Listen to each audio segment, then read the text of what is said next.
महिलांचं जे फर्टिल ते आहात की नाही त्यांच्या मेन्स्ट्रुअल सायकल्स वरनं कळतं. ओके. आणि जर त्या डिस्टर्ब असतील तर त्यांना पीसीओडी होतं.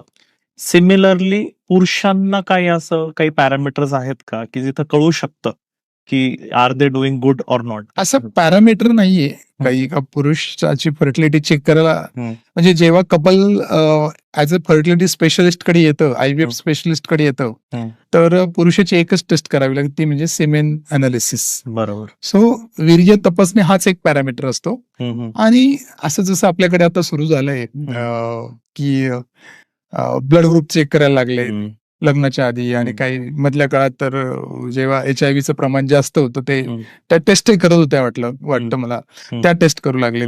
पण मला असं वाटतं येत्या काळात सिमेन अनालिसिसचा रिपोर्ट घेऊन तुम्हाला पत्रिकेवरून सिमेन अनालिसिसचा रिपोर्ट सुद्धा दाखवावा लागेल, अशी स्थिती येऊ शकते. पण तसं म्हणजे आपण पुरुषाच्या हिस्ट्रीवरनं सुद्धा आपण कळू शकत नाही, त्याला आपल्याला सिमेन अनालिसिसच करावं लागेल.